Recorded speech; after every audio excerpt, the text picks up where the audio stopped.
do EPB, a Cristiane Nepomuceno.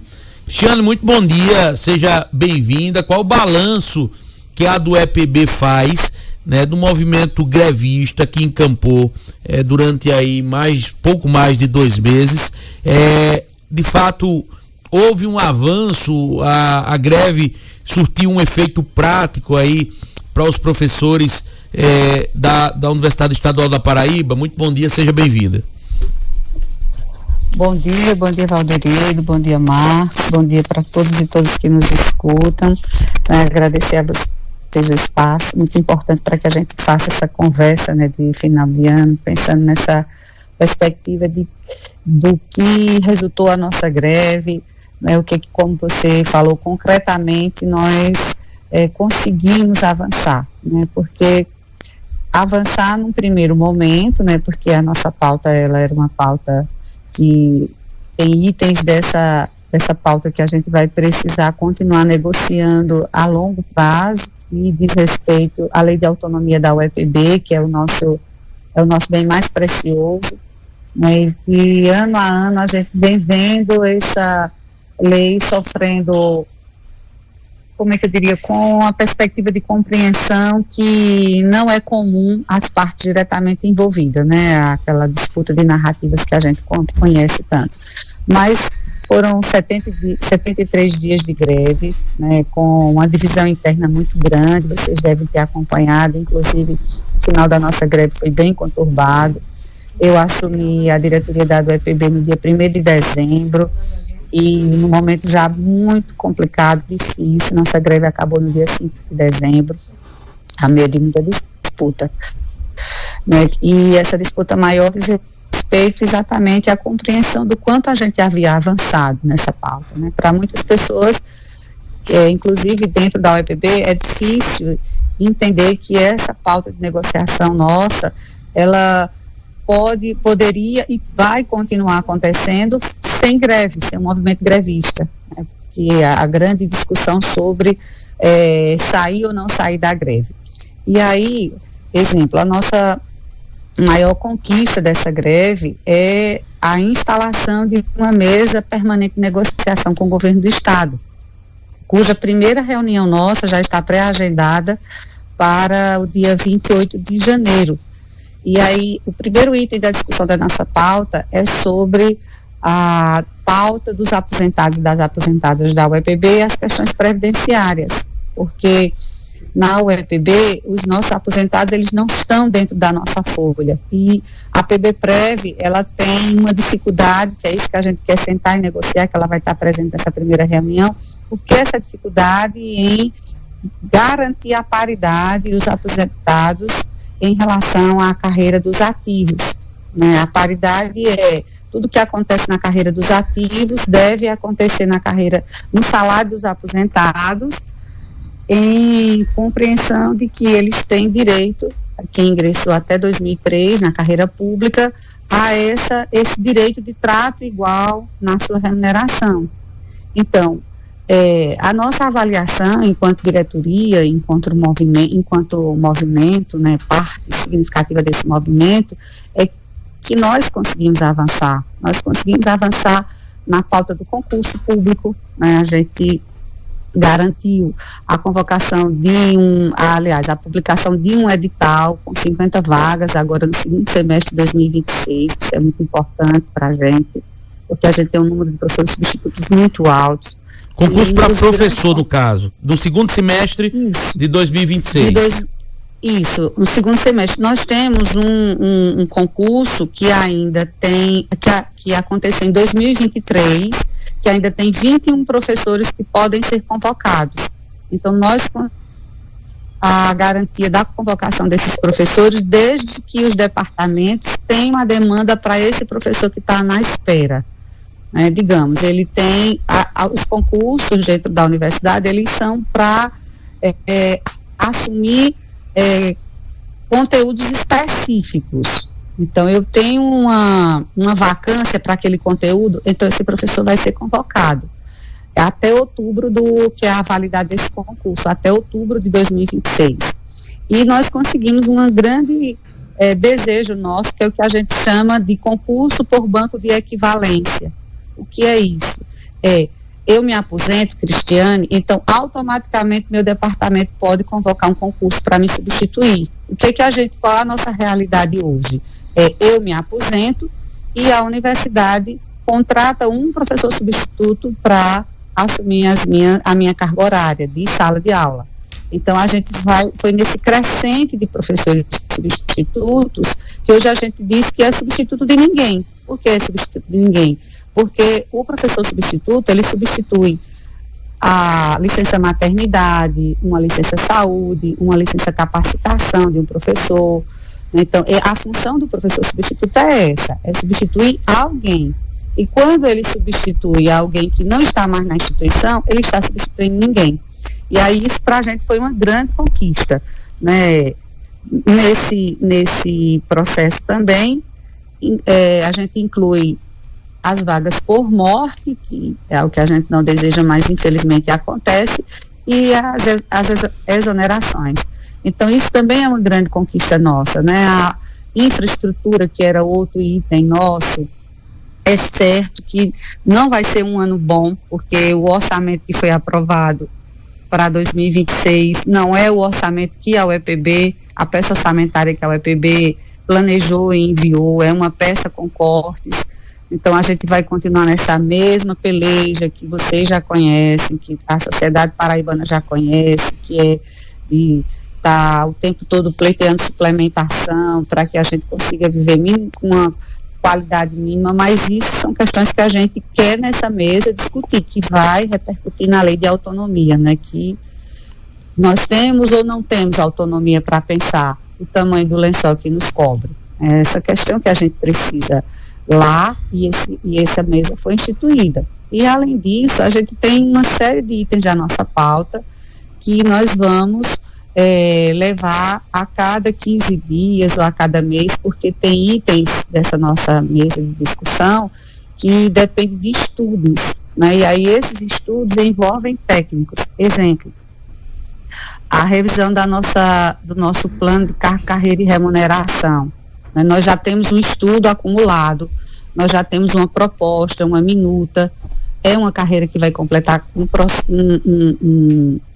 uma carreira que já completa quase 20 anos de pensada, né, de instituída na universidade, ela já está ultrapassada, até porque hoje só entra na universidade com doutorado, então a gente precisa fazer essa adequação, e isso vai requerer que a universidade repercuta, né, em termos financeiros, o que é que essa mudança do PCCR ela vai implicar, que a gente discuta com o governo do estado, com a Assembleia Legislativa, para vocês entenderem como é tudo muito lento, né? Então imagine se nós tivéssemos ficado em greve esperando que cada um desses itens fosse discutido. Então é muito importante que a população compreenda que a nossa greve ela foi exitosa sim, que a gente conseguiu inclusive ganhos para os estudantes, ganhos para os técnicos, mas como essa pauta é uma pauta que cada grupo desse, cada coletivo desse deve discutir, então não era da responsabilidade do sindicato, da categoria docente, né, divulgar esses ganhos, essas conquistas, mas quando a gente vai para uma mesa de negociação, todos aqueles e aquelas que compõem a universidade, eles estão na nossa linha de discussão, né, de pleito. Olha, nós não queremos, porque nós somos um coletivo, nós somos, né, uma comunidade, essa comunidade é formada por partes diferentes. Então nós vamos ter a partir de abril, que é quando inicia o próximo semestre, né, 2026.1, uma equiparação entre as bolsas para os estudantes. A gente tinha, para vocês entenderem, as bolsas de monitoria e extensão, elas hoje correspondem a um valor de R$400, e as de pesquisas a R$700. Então a gente consegue que essas outras bolsas sejam equiparadas. Agora, professora, isso parece... Pois não. Está se falando, claro, né? A senhora está colocando todos os ganhos aí em relação a essa greve que aconteceu na Universidade Estadual da Paraíba, mas vamos falar também dos prejuízos, né? Porque eu acredito que deve ter tido algum, principalmente em relação aos alunos, né? Nós tivemos aí mais de 2 meses de greve. Depois tivemos um calendário pós-greve de 10 dias apenas de aulas remotas, indo do dia 10 até o dia 20. Aí, do dia 20 de dezembro, um recesso até o dia 1º de fevereiro, ou seja, 1 mês e 10 dias. O retorno presencial só dia 2, o fim do semestre, dia 18, parando durante dia 18 de abril, parando por mais um mês e só voltando dia 18 de maio. Como é que fica a situação dos alunos? Não vamos ter prejuízos também, não, com tanto tempo sem aula? Pronto, eu gostaria que você me desse só um tempinho para eu explicar isso bem direitinho. Eu vou começar falando sobre o prejuízo, né? Se a greve traz prejuízo. Nós paramos, inclusive quando nós entramos em greve, nós sentamos a comissão científica acadêmica do comando de greve, definindo quais atividades não poderiam ser paralisadas. Acho que vocês lembram disso.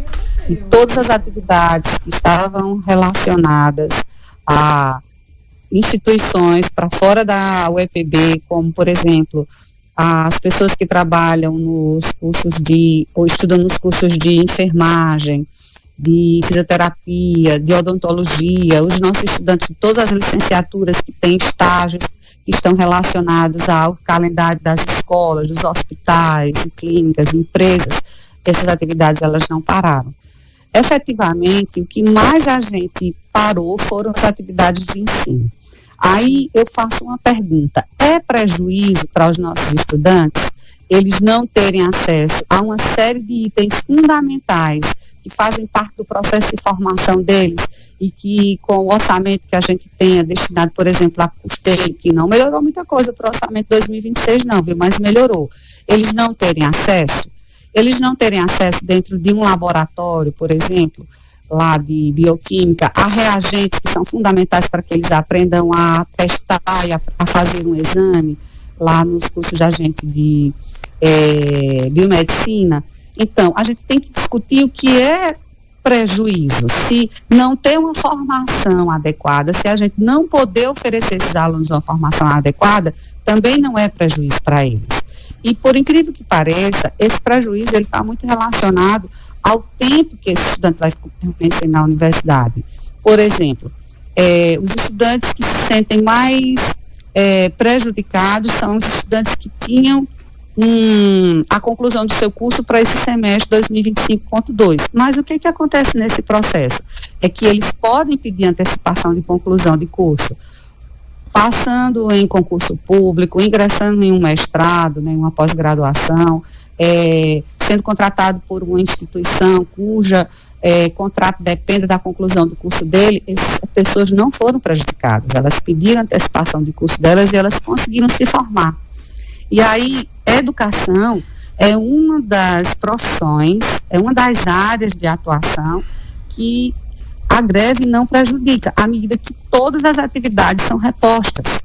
Todas as atividades, quando a gente para na educação básica, na educação superior, essas atividades são repostas. Então, por que a gente só teve 10 dias de aula no calendário quando a gente retornou? Primeiro, teve que ser no modo remoto, porque muitos estudantes estavam fora da universidade, para que eles pudessem voltar a Campina Grande, assistir 1 semana e meia de aula e voltar para os seus lugares, é uma despesa muito grande. Por que a gente só voltou 10 dias? Porque só faltava 1 semana para fechar a primeira unidade temática. Então, a gente fechou. Muitos professores, inclusive, já haviam realizado as atividades de conclusão dessa unidade temática. Então, fica faltando mais uma unidade, que é essa que nós vamos fazer entre fevereiro e março de 2026. Por que nós paramos 30 dias em janeiro? Porque é lei, é obrigatório. Não tem como a gente não parar, porque na educação tem uma parada obrigatória que a gente chama de férias coletivas. No ensino superior é no mês de janeiro e na educação básica é no mês de julho. Então, chegou julho, os professores de educação básica param 30 dias. Chegou janeiro, os professores do ensino superior param 30 dias. Isso é uma lei, não é porque a gente decidiu que não ia dar aula em janeiro, não. Se a universidade não fizer isso, a UEPB ou qualquer outra universidade Isso aconteceu com a greve dos IFs, das federais, eu não sei se vocês lembram, né, quando eles voltaram, mas voltaram e logo em seguida foi às férias, porque eles voltaram no mês de julho. Professora, e aí, pois não. Existe uma postura parcimoniosa da reitoria da UEPB em relação ao governo do estado quando o tema é essa questão orçamentária, a discussão também do retroativo, porque durante o processo grevista a gente observou uma ausência da própria reitoria nesse debate e na cobrança ao governo do estado, sobretudo ao cumprimento da lei de autonomia. De fato isso existe? Eu considero que existe, à medida que a reitoria ela não vai para o enfrentamento em nenhum momento.